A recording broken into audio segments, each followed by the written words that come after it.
Bonjour tout le monde, ravi d'être là avec vous. Je vais partager une partie très importante du cours. C'est relatif aux documents de transport.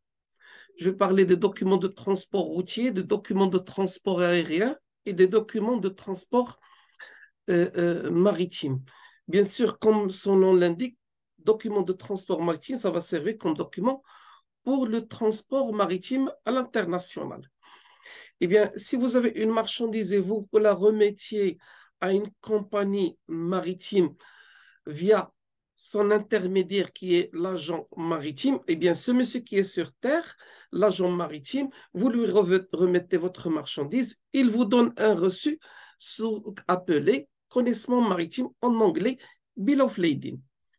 Alors, c'est la preuve, ce document est la preuve de la propriété de la marchandise, mais c'est en même temps un contrat où il contient le nom de propriétaire de la marchandise, peut-être le nom du receveur, le volume, le poids, la nature de la marchandise, le port d'embarquement, le port de débarquement. Euh, donc, vous voyez, toutes ces informations sont utiles pour mentionner ces informations dans le connaissement maritime. Bien, même le paiement, ça peut être un paiement qui se fait au départ, comme ça peut être un paiement qui se fait à l'arrivée. Je vais vous montrer maintenant l'exemple d'un connaissement maritime. Le voilà. Comme vous voyez, c'est un document qui relate et qui retrace un petit peu sous forme de contrat. Il est standard au niveau international. Et vous avez, comme vous voyez, le nom de la compagnie maritime qui fait du transport, le chargeur, c'est-à-dire le propriétaire de la marchandise, adresse de départ, adresse d'arrivée, nom de propriétaire, ainsi de suite. Donc, si vous voulez qu'on vous remette votre marchandise à l'arrivée, il faut remettre ce document, l'original, le connaissement maritime. Est-ce qu'il peut être sous format électronique? Oui, c'est déjà fait. Les gens travaillent avec sous forme de document électronique. Là, c'était le premier point, le document de transport qui est le connaissement maritime. Prenons un deuxième document pour le transport aérien qui s'appelle lettre de transport aérien. Donc la LTA, ou bien en anglais la LTA, je m'excuse, la LTA est un document qui atteste, qui est remis par le transporteur aérien, par la compagnie aérienne, via son représentant, qui est l'agent aérien. Donc, si on a parlé dans maritime, l'agent maritime, en aérien, ce sera l'agent aérien. Donc, je vais partager quand même le document, la LTA, voilà. Donc, comme vous voyez, il y a volume, poids, pays de départ, pays d'arrivée, le propriétaire de la marchandise, le receveur. Donc, c'est un document très important qui atteste que vous avez vraiment remis la marchandise au propriétaire.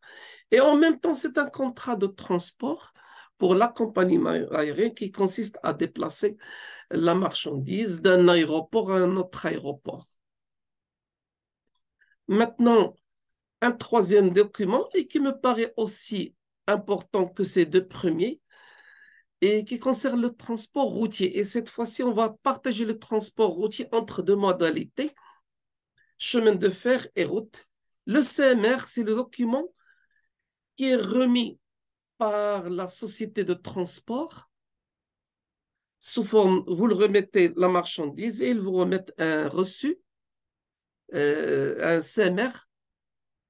Donc, c'est pour le transport routier. Je vais partager avec vous un document, un exemplaire d'un CMR. Voilà.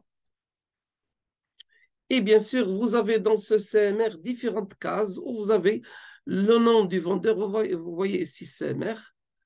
Donc, pardon, chargeur, propriétaire de la marchandise, le pays de départ, pays d'arrivée, nature de la marchandise, volume, poids, tout ça c'est important, valeur de la marchandise, tout ça c'est important pour tracer, pour refléter la nature contractuelle, parce que c'est en fait un contrat entre entre transporteur, en compagnie qui fait le transport, et le propriétaire de la marchandise qu'on appelle chargeur. Dernier document, parfois on a besoin de transport qui se fait par chemin de fer. Et donc, si vous remettez votre document à une compagnie, à une société de transport ferroviaire, ils vont vous remettre un document qui s'appelle lettre de voiture internationale. Je pense que j'ai ce document. Je le partagerai avec vous. CMR, connaissement. OK, apparemment, je ne l'ai pas. C'est bon, c'est pas grave. Dans tous les cas, les documents de transport, ça c'est le CMR. Les documents de transport sont très importants. N'oubliez pas qu'il y a une assurance qui se fait en parallèle. Il n'y a jamais un transport à l'international sans une assurance. Mais les assurances sont de différentes formes et de différentes natures. Ce qu'il faut dire, c'est qu'après le problème que le monde a eu dans le transport aérien depuis 2001, eh bien, maintenant, l'assurance se fait sur la valeur de la marchandise totale pour le transport aérien. On va dire que c'est une assurance complète. Pour le maritime, on recourt toujours à l'assurance minimale si on le veut, et on peut opter pour une assurance complète. Mais ce qui est exigé par la loi, c'est une assurance minimale sur la valeur, sur le poids de la marchandise et sur sa valeur. Voilà, merci pour votre attention.